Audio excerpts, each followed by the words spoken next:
नमस्कार। नियमित कार्यक्रम 6 प्रश्नमा यहाँलाई स्वागत छ। म राजीव खत्री। आज हामी कुराकानी गर्दैछौँ कला साहित्यका सन्दर्भमा। यसमा पनि नियात्राका सन्दर्भमा कुराकानी गर्छौँ। नियात्रा भन्ने बित्तिकै यहाँहरूले बुझिहाल्नुहुन्छ, पर्यायवाची नामै जस्तो छ, प्रतीक ढकाल। नेपाली नियात्रा साहित्यमा सुपरिचित नियात्राकार हुनुहुन्छ प्रतीक ढकाल। मिठो शब्द र सरल शैलीमा समाज, प्रकृति र जीवनलाई एकाकार गराउने खुबी ढकालको लेखनको विशेषता हो। सम्भवतः नेपाली नियात्रा साहित्यमा सबैभन्दा बढी पढिने र बिक्री हुने पनि उहाँकै पुस्तक हुन्। किनभने भने मसँग यहाँ भएका पुस्तकहरू उहाँकै पुस्तकहरू हुन् सबै, र 7औं संस्करणसम्म आएका छन् कतिपय पुस्तक भने। अन्य पुस्तकहरूको अवस्था पनि यही नै हो। र ढकाल विभिन्न स्थान घुम्नु र ती स्थान, त्यहाँको वास्तविक जीवन अनि समाजलाई कलात्मक पाराले शब्द चित्रमा उतार्नुमा नै रमाउनुहुन्छ। लामो समय सरकारी सेवामा बिताएर निवृत्त हुनुभएका ढकालका जीवनका अनेक पक्ष र साहित्य यात्राबारे आज हामी कुराकानी गर्दैछौँ। प्रतीकजी, यहाँलाई स्वागत छ। धन्यवाद। आराम हुनुहुन्छ? एकदम ठिक छु। अब मैले अघि नै भनिसकेँ, हजुर, करिब 10वटा किताब त यहाँ मसँग छन्। हजुर। अब एउटा प्रकाशन उन्मुख छ, 11औं आउँदैछ। हजुर, होइन? यात्राका बारेमा यति लामो किताब, त्यो पनि धेरै जसो हिमालका बारेमा लेखिएका किताबहरू छन्। अब मैले सुरुवात चाहिँ यहाँ म प्रवेश गर्छु यी पुस्तकका बारेमा। थुप्रै विधाहरूमध्ये नियात्रालाई यहाँले कसरी रोज्नुभयो? यहाँको रुचिको विषय कसरी बन्यो? मैले अब केटाकेटी बेलामा पनि डाक्टर तारना शर्माका, त्यसबेला ताना शर्मा भन्नुहुन्थ्यो होइन, जमर्काहरू, नमस्ते, यस्तो नियात्रा पढ्दाखेरि, यस्तो त्यो यात्रा साहित्य पढ्दाखेरि, जस्तो बैकिनीहरूको आँसुमा बक्सा बयाल पाटा, साँफ्याको साँगु तर्नु अघि, यस्ता यस्तो पढ्दाखेरि मलाई कस्तो लाग्थ्यो भने त्यो ठाउँमा कुनै दिन म पुग्छु कि पुग्दिनँ होला, त्यो ठाउँ देख्न मन लाग्ने। नियात्राको शक्ति नै के हो भने नि, पाठक सकलिन यात्रा रहेछ भने पाठकलाई लान्छ क्या आफू सँगसँगै। अनि त्यो घुम्ने रुचि नै त्यस्तो भयो। पछि गर्दै लाँदाखेरि के भयो भनेदेखि एउटा संजोगले म जापान जानुपर्ने भयो। 42 सालको कुरो। 1985लाई त संयुक्त राष्ट्रसङ्घले अन्तर्राष्ट्रिय युवा वर्ष भनेर मनाएको थियो। त्यहाँ एउटा प्रसङ्गमा मैले एउटा प्रतियोगिता जितेँ, म त्यहाँ जानुपर्ने भयो। त्यहाँ जाँदाखेरि मलाई जापानिज साथीहरूले सोधेको प्रश्न, तिमी त सगरमाथा भएको देशको मान्छे, धेरैचोटि गएका होला, तिमी त लुम्बिनी भएको देशको मान्छे, धेरैचोटि पुगेका होला भनेपछि मलाई कस्तो लज्जा बोध भयो भने मैले सगरमाथा देखेकै थिएन। पुग्ने त कुरै छोडौ, लुम्बिनी पनि पुगेकै थिएन म। अनि होइन, यो नेपाली भएर जन्मिसकेपछि लुम्बिनी र हिमालबारे नजान्यो भने विदेशमा पनि हाम्रो बेइज्जत हुने रहेछ। विदेशमा हामीले देशको नाम कमाउन नसक्ने रहेछौँ भन्ने फिल मलाई त्यही भयो। मैले फर्केर आउने बित्तिकै म पहिलो हिमाली यात्रा पनि गरिहालेँ र लुम्बिनी गएर मैले क्षमा पनि मागिहालेँ भगवान् बुद्धसँग, किनभने मैले तपाईँको नाम लिएर झुट बोलेर आएँ भनेर होइन। अनि हिमालबारे जान्ने, बुद्धबारे जान्ने, अनि पछि मैले थाहा पाउँदै गएँ विदेशमा जाने बित्तिकै हामीलाई नेपालबाट आएको भन्ने बित्तिकै हिमालको बारेमा सोधिन्छ, बुद्धको बारेमा सोधिन्छ, गोर्खाको बारेमा सोधिन्छ, शेर्पाको बारेमा सोधिन्छ। यति कुरो थाहा पाएर जानुभयो भने तपाईँको पाइलै पछि इज्जतै इज्जत छ। जस्तो नियात्रालाई हेर्ने हो भने नेपाली साहित्यमा एउटा कान्छो विधाको रूपमा नि करिब कान्छै विधाको रूपमा लिइन्छ। किनभने नियात्रा भन्ने कुरालाई सम्भवतः भाषाशास्त्री निबन्धकार बालकृष्ण पोखरेलले नै यसको निवारण गरिदिनु भएको भन्ने पनि छ। त्यस कारणले गर्दाखेरि पछिल्लो समय नियात्रा लेखन, यहाँहरू जस्तो नियात्राकारहरू जसले स्थापित गर्दै आउनुभएका छ, अन्य व्यक्तिहरू पनि हुनुहुन्छ जसले यसमा कलम चलाइरहनु भएको छ। संस्मरणका रूपमा लेखिने चलन त थियो पहिलादेखि नै। त्यसमा र यो नियात्रा लेखनमा, नियात्रा लेख्दा चाहिँ के कुरामा ध्यान दिनुपर्ने रहेछ? संस्मरण र यसमा के फरक हुन्छ? संस्मरण चाहिँ अब त्यो आपबीति हो। त्यो आफूले आफूलाई केन्द्रमा राखेर विगतलाई कोट्याउँदै आउनु चाहिँ संस्मरण हो। संस्मरणको शैलीमा पनि यात्रा साहित्य लेख्न नसकिने होइन। अब एउटा सानो तथ्यगत कुरो, शब्दहरू फेरिन सक्छन्, तर नेपाली साहित्यमा साह्रै जेठो विधा हो यो यात्रा साहित्य चाहिँ। किनभने 1550मा राजा गगनीराजको यात्रा, पूर्णप्रकाश नेपाल यात्रीको खोजले पत्ता पुस्तकको प्रति पो भेटिएको छैन त, तर गजाधर पाध्याको अर्जी पत्र, त्यो बालकृष्ण पोखरेलकै 500 वर्षमा सङ्ग्रहित छ। कुनै राजाले आफ्नो राजकुमारको लागि छोरी खोज्न पठाए, राजाहरूकोमा जानु पर्यो, उनले गएर कुन ठाउँकी राजकुमारी कस्ती रहेछन्, कुन ठाउँकी राजकुमारी कस्ती रहेछन् त्यो वर्णन गरेर राजालाई बिन्ती पत्र पठाएछ, सूचना दिएको छ। त्यो यात्रा साहित्य।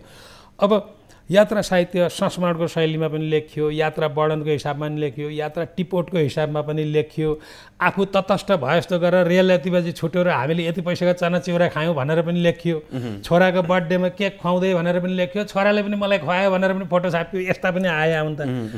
तर 26 सालमा आइसकेपछि अब के भयो, जब तारानाथ शर्माको मेनाई साँगोको मेला भन्ने चाहिँ त्यस बेला रत्नश्रीमा थापियो, अनि बालकृष्ण पोखरेलहरू छक्क पर्नुभयो। यो त अनौठो शैली आयो, निबन्ध त निबन्धै हो तर सँगसँगै पाठकलाई तान्ने हैसियत छ। अनि यात्रा त हो तर निबन्धात्मक यात्रा, निजात्मक यात्रा भनेर तेरो विधाको नाम आजदेखि नियात्रा भयो भनेर बालकृष्ण पोखरेलले भन्नुभएको, उहाँले नै दिएको परिभाषा अनुसार यात्राको निस्तो वर्णन यहाँ पुगौँ त्यहाँ पुगौँ त्यहाँ पुगौँ भन्दै गयो भने यात्रा साहित्यको कुनै पनि अन्य रूप हुन्छ। तर निजात्मक अनुभूतिको तीव्रतम प्रकम्पनबाट रमरम स्वाद दिलाउँदै पाठकलाई पनि सँगसँगै घुमाउनु भयो भने चाहिँ नियात्रा हुन्छ भनेर भन्नुभएको छ उहाँले। यादव खरेलको चाहिँ परिभाषा अहिले मलाई झनै मनपर्छ। त्यही जगमा थियो उभिएर उहाँले के भन्नुहुन्छ भने सूचना त अब लेखकले दिनै पर्दैन, गुगलले झन् धेरै दिन्छ। त्यसैले अनुभूतिका तीव्रतम प्रकम्पनबाट पाठकको मनलाई झ्वाट तार जोड्न सक्यो भने त्यही नियात्रा हो। तपाईँको किताब पढेर म पनि डुले भन्नुपर्छ पाठकले, अनि बल्ल नियात्रा हुन्छ। त्यहाँ आफूलाई पाउनु पर्यो, त्यो ठाउँमा त्यो परिवेशमा पाउनु पर्यो। छुट्टै कथा परिवेशमा अलग त्यो पाठक तटस्थ हुन पाउनु भएन, अनि बल्ल नियात्रा हुन्छ। त्यसैले लेख्दा तपाईँको प्रश्नमा आउँ के विचार गर्नु, स्थानीयता हुनुपर्ने रहेछ, आञ्चलिकता पनि त्यसको कुरो नै हो रहेछ, गतिमयता त गतिशीलता त हुनु नै पर्दो रहेछ, बाँधेर राख्ने कुनै अब कथा तत्त्व होला, अन्वेषणात्मक गवेषणात्मक खोजी नीतिको कुरा होला, होइन, पात्रहरू हुने नै भए, स्थानीय परिवेश वेशभूषा हुने नै भयो, संस्कृतिको पहिचान भएन भने जस्तो भनौँ न मेरो त्यो उज्यालो कर्णाली आउँदैछ, भाषाका कुराहरू होलान्, होइन। अब त्यो किताब पढेर कर्णालीबारे मेरो पाठकले केही पनि बुझ्ने स्थिति आएन भने त्यो के उज्यालो कर्णाली भयो त? त्यो त कर्णाली भएन नि। अहिलेसम्म तपाईँ कति जिल्ला घुम्नुभयो?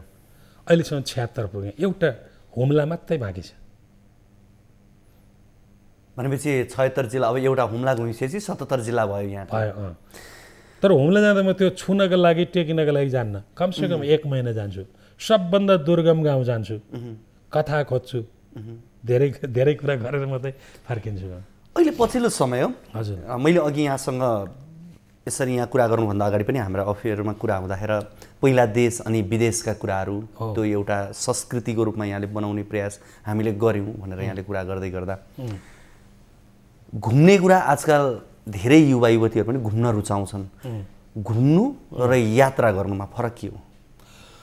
घुम्नु चाहिँ अब मनोरञ्जनको मात्रै कुरा, कुनै ठाउँमा पुगेर फर्केर आउनुभयो, अनुभूति त हुन्छ, सिकाइ त हुन्छ, किनभने भ्रमण आफैमा एउटा विश्वविद्यालय हो, त्यसले औपचारिक शिक्षाको डिग्री पो दिँदैन त। तर नघुमिकन त देखिँदैन, नदेखिकन त केही जानिँदैन। त्यही भएर त वैदिक सभ्यतादेखि नै चरैवेती भनेको छ। चरैवेती भने के?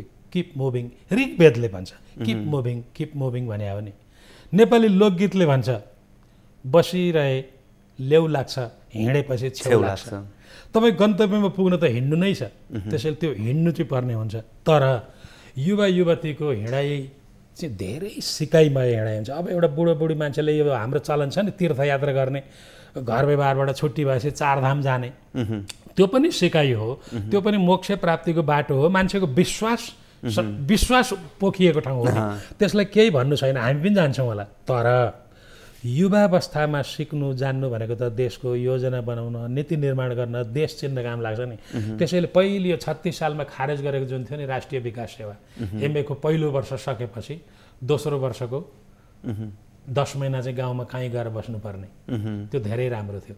अब त अहिले त म भन्छु ब्याचलर सकेपछि, कुनै पनि विषयमा ब्याचलर सकेपछि विद्यार्थीहरूलाई 1 वर्ष देश घुम्नै पर्ने।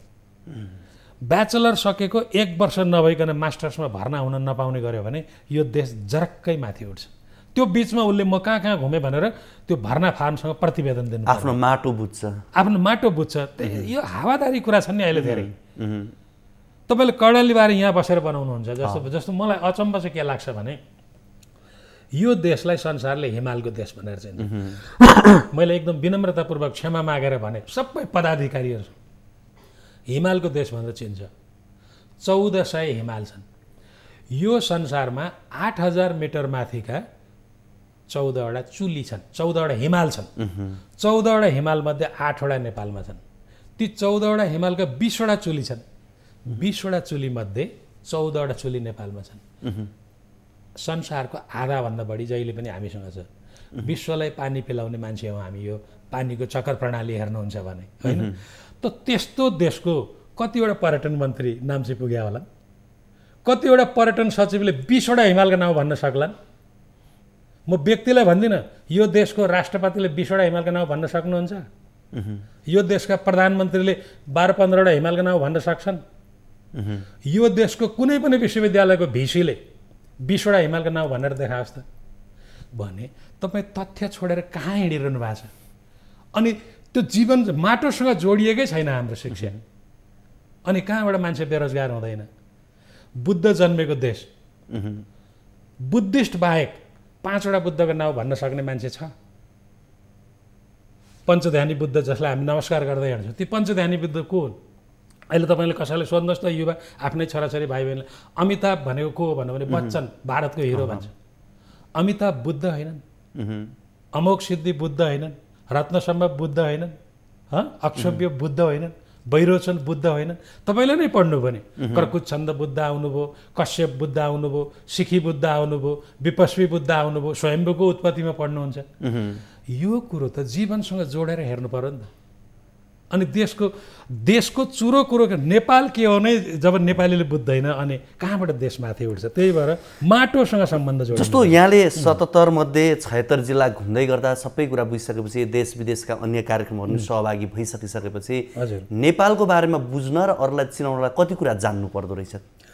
मैले मिनिमम हिमालको बारे सामान्य जानकारी लिनुहोस्, बुद्धको बारेमा सामान्य तपाईँ बुद्धिस्टै हुनुपर्छ, आर्य अष्टाङ्गिक मार्गमै हिँड्नुपर्छ, आर्य सत्यको साधना गर्दै हिँड्नुपर्छ भन्ने छैन नि।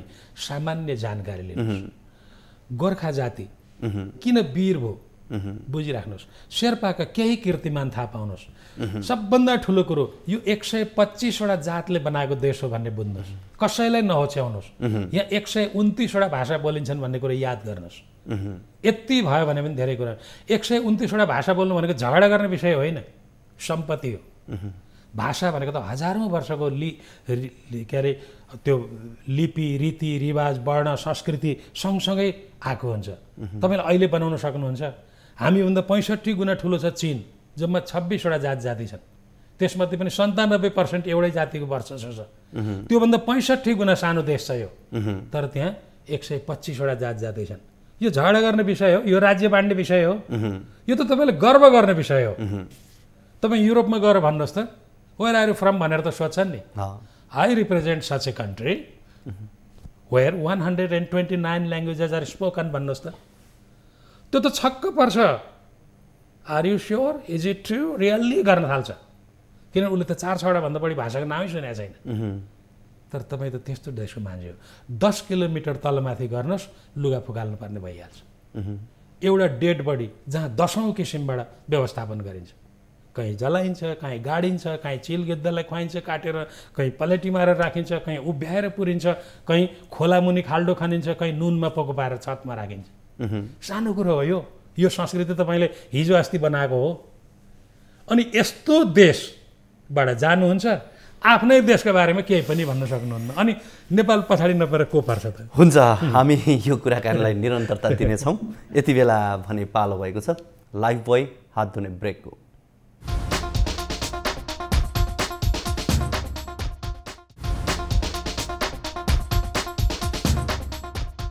कार्यक्रम 6 प्रश्नमा यहाँहरूलाई फेरि पनि स्वागत छ। आज हामी कुराकानी गरिरहेका छौँ नियात्राकार प्रतीक ढकालसँग। प्रतीकजी, यहाँलाई फेरि पनि स्वागत छ। हजुर, धन्यवाद। फेरि पनि अब यो विशेष गरी महामारीको समयलाई अलिकति मैले जोडेर यहाँसँग कुराकानी गरेँ। महामारीको समयमा कविता, कथा, गजल लेख्नका लागि, निबन्ध लेख्नका लागि घरमा बसेर लेख्न सक्ने अवस्था त रह्यो। तर यहाँ जस्तो व्यक्ति जो घुमेर लेख्नुपर्ने हुन्छ, कस्तो भयो? कसरी बिताउनु भयो यो बिचको समय? चाहिँ कतिको सकस भयो भनौँ न। अझ यसो भयो, यो लेख्नका लागि घुम्नै पर्छ जस्तो मेरो त विधान नै कस्तो छ भने डाँडो नागेर नागेँ भनेर लेख्ने हो, हिमाल चढेर चढेँ भनेर, च्यारखुरीको चुचुरेमा पुगेँ अनि पुगेँ भनेर लेख्ने हो। अनुमान गर्ने त होइन, यहाँ एउटा हिरो हिरोइन उभ्याउने त होइन, हिँड्न त पाइएन, तर हिँडेका टिपोटहरू त थिए। जस्तो 70 सालमा मेरो आनन्द भूमिको आँगन आयो, अब त एकैचोटि 78 सालमा आउँदैछ। त्यो यात्रा गरिएको कुरालाई अब फेरि योपालिको किताब चाहिँ अलि बढी सांस्कृतिक बेसमा आउने भएकाले गर्दाखेरि त्यसको अध्ययन गर्ने, लेख्ने, परिमार्जन गर्ने काम हुँदै भयो। यो त अरू बेलै पनि त लकडाउन जस्तै हो नि, हाम्रो जीवन दिनचर्या त पढ्ने पढाउन नै हो। जब लेख्न पाइँदैन तब भरमार पढ्ने हो। जस्तो साहित्यकार बन्नका लागि अक्षर यात्रा हजुर र भौगोलिक यात्रामा कुन आवश्यक हुन्छ? दुवै आवश्यक भयो नि, किनभने अक्षर यात्रा नभइकन माध्यमै सम्भाउन सकिएन होइन। अक्षर यात्रा त माध्यम भयो होइन। अनि भूगोलको ज्ञान भयो भने तपाईँको पुस्तक खँदिलो हुन्छ। तपाईँले एउटा त्यसै काल्पनिक हिरो हिरोइन बनाए जस्तो होइन नि त्यो भनेको। भूगोलको ज्ञान भयो भने तपाईँको साहित्य पनि माटोसँग टाँसिन्छ के, तपाईँको माटोसँग टाँसिन्छ। हेर्नुहोस्, यो माटोसँग टाँसिनु भनेको धेरै ठुलो गर्व गर्ने कुरा हो। मान्छे मर्दा रोइ कराउँदै गर्छन् होइन, तर त्यही कर्णालीको कुनै ठाउँमा मान्छे मर्दाखेरि त्यो कति हजार वर्ष पुरानो संस्कृति होला। स्वास्नी मान्छे रहेछ भने आरती बाजा, लोग्ने मान्छे रहेछ भने सुर्जु बाजा बजाएर यो गाउँको फलानु मान्छे आज मरेर तिम्रो देशमा आउँदैछ, तिनलाई सुनकै ओढ्ने ओछ्याउने, खानेपानीको राम्रो व्यवस्था गर्नु भनेर स्वर्गको राजा इन्द्रलाई आदेश दिइन्छ। देशका 76 जिल्लाका मान्छेहरू रुन्छन्, तर एउटा जिल्लाको संस्कृति इन्द्रलाई आदेश दिन्छ, सुनकै ऐसनी, सुनकै बैसनी, सुनकै जगत धार, अनि मरेको मान्छेको नाउँ पुरा भनेर इन्न शयन राजा इन्न शयन सङ्गाड भन्छ। हे स्वर्गका राजा इन्द्र, यसले दुःख नपाओस् नि, तिमीलाई बेलैमा भनिदिएको छौ भने। इन्द्रलाई ललकार्ने संस्कृति तपाईँसँग छ, ठट्टा त होइन नि, माटोसँग जोडिन्छ क्या। जस्तो तपाईँलाई म भनौँ, यो देशलाई हिमालले चिनायो, 1400 हिमाल छन् भनेर पनि कसले? अर्को एउटा विद्वान डाक्टर हर्क गुरुङले भनिदिनु भयो, अनि हामीले भन्यौँ। तर यो देशका कति मान्छेलाई थाहा छ कि यो देशमा ती आएका 1400 हिमालहरू छन् नि, ती 1400 हिमालहरूमध्ये अधिकांशको नाउँ खाङ, चे र रीमा गएर टुङ्गिन्छ। जस्तो केही मलाई लाग्छ सिंहदरबारभित्रको धेरै मान्छेलाई थाहा छैन। जस्तो बरुन्चे हो कि, चोलाचे, इम्जाचे, कोम्बाचे, लोचे, लोबुचे, नुप्चे, पेथाङचे, स्यारचे, टुकुचे होइन, यस्ता तुचे, कुम्बाचे, थेङखाङ बोचे, यी सबै छे। यो त मैले केही नमुना मात्रै भन्दैछु होइन। यसरी हिमालका नाउँहरू हुन्छन्। अब खाङकै कुरा गर्ने हो भने तपाईँको ग्याचुङ खाङ, ग्याजी खाङ, ग्याजिङ खाङ है, अनि ngजुम्बा खाङ, लेन्पो खाङ, फु खाङ, स्वाक्सा खाङ, तारेक खाङ, यस्ता खाङहरू धेरै छन्, धेरै छन्। अनि री त अब तपाईँले गोक्योरी, गुर्कारपोरी, भेमदाङ्री, छुकुङ्री, चोटारी, दिङयुङ्री है, लाङसिसारी अनि लाङटाङ्री, यसो गरेर रीका धेरै नामहरू। ती भनेर चुली भनेको हो नि त शेर्पा भाषामा। यस्ता नामहरू छैन त धेरै मान्छेलाई थाहा छैन। तेह्रथुम यहाँको गृह जिल्ला ताप्लेजुङ भन्नु। ताप्लेजुङ यस्तो भयो क्या, यो 14 अञ्चल 75 जिल्लाको कन्सेप्ट चाहिँ 2018 साल वैशाख 1 गते आयो। हामी त्योभन्दा पहिले जन्मेका मान्छेहरू त थुमबाट बोल्यौँ नि, पूर्व 2 नम्बर, पूर्व 1 नम्बर भने जस्तै। मेरो पुर्ख्यौली घर भएको ठाउँलाई चाहिँ त्यस बेला याङरूप दोरुम्बा भनियो। जन्म भुटान, पुर्खा त्यता गए, त्यसपछि त्यहाँबाट फर्किएर झापाको बुधबारे झर्नुभयो। हजुर हजुर। भनेपछि तपाईँको बाल्यकाल, तपाईँको जन्म, तपाईँको पारिवारिक पृष्ठभूमि नै आफैमा एउटा यात्रा है। यात्रा। हजुरबा 13 वर्षको हुँदाखेरि ताप्लेजुङ छोडेर पस्नुभयो, भुटान पस्नुभयो। यहाँ 1 वर्ष बसिन्छ होला भनेको ठाउँमा 42 वर्ष बस्नुभयो। अनि ताप्लेजुङको श्री सम्पत्ति यथावत छँदैछ, फेरि फर्केर झापा फर्नुभयो 55 वर्ष। 13 वर्षकोमा घर छोड्नुभयो। छोरालाई आर्मीको जागिर खुवाउनुपर्छ भनेर, गाईको मासु खानुपर्छ भनेर हो। तपाईँलाई थाहा रहेछ। झापा झर्नुभयो हो। त्यसपछि निजामती क्षेत्रमा यहाँ हजुर यो घुम्ने, विभिन्न ठाउँको यात्रा गर्ने फुर्सद चाहिँ कसरी निकाल्नुभयो त्यो समयमा चाहिँ? अब अहिले त फुर्सदिलो हुनुहुन्छ, अब निवृत्त पनि भइसक्नु भएको छ। यस्तो हो कि निजामती सेवा चाहिँ निजामती सेवामा पस्नुभन्दा अगाडि म ब्याङ्कमा थिएँ, राष्ट्रिय वाणिज्य ब्याङ्कको आन्तरिक लेखा परीक्षणमा काम गर्थेँ। त्यहाँ के हुन्थ्यो भने हिसाब बेरोजु भयो भने हेर्न जानुपर्थ्यो। त्यहाँ प्लेन चढ्ने ठाउँमा चाहिँ हाकिमहरू जान्थे, हिँड्नु पर्ने ठाउँमा चाहिँ मलाई पढाउँथे। अनि मलाई केही गुनासो थिएन, म जान्थेँ। त्यो रामेछाप गोर्खाहरू ती ठाउँहरू म त्यस बेला पनि पुगेको हुँ होइन। रामेछापको डाँडो मन्थलीमा सदरमुकाम नसर्दै त्यस्तो ठाउँमा म पुगेको हो। अनि अलि पछाडि फेरि निजामती सेवामा प्रवेश गरियो। अरू त भन्छन् नि शक्ति लगाउने, नजिक पर्ने, राम्रो मन्त्रालय खेर। मेरो कहिल्यै पनि चोइस भएन। मेरो पहिलो पोस्टिङ पञ्चायत तथा स्थानीय विकास मन्त्रालय त्यस बेलाको हो। मलाई सचिवले सोध्नुभयो तपाईँ कहाँ जानुहुन्छ भन्दाखेरि जहाँ पठाइदियो पनि जान्छु, जहाँ पठाइदियो पनि जान्छु। उहाँले मलाई बजाङ पठाइदिनु भयो। के बिग्रियो त? म सुदूरपश्चिमबाट किताब लेख्न सक्ने भएर आएँ होइन। अहिले पनि तपाईँ विचार गर्नुहोस्, नेपालको निजामती सेवा यति काम नलाग्ने मान्छेहरूले भरिएको छ। ती देश बुझ्नै चाहँदैन। किर्नु जस्तो भएर एक ठाउँमा बसेर, त्यहाँ राम्रा मान्छे पनि छन् तिनीहरूलाई भने होइन है, किर्नु जस्तो भएर एक ठाउँ बसेर चाकरी गर्ने, सबै दल कहाँ पुग्ने अनि सचिव हुने। सचिव त भयो होला, दर्जा त पायो होला, तर तिमीले माटो चिनेकै छैन, बुझेकै छैन, केही पनि छैन। कुरा जिन्दगीमा एकचोटि पनि सिडिओ नभएको मान्छे गृह सचिव भयो भने कस्तो हुन्छ होला? त्यसले के बुझ्छ होला मुलुक? सिंहदरबारको चौघेराबाट बाहिर निस्केकै छैन। त कर्मचारी डोल्पा खटाइयो भने रुन्छ होइन।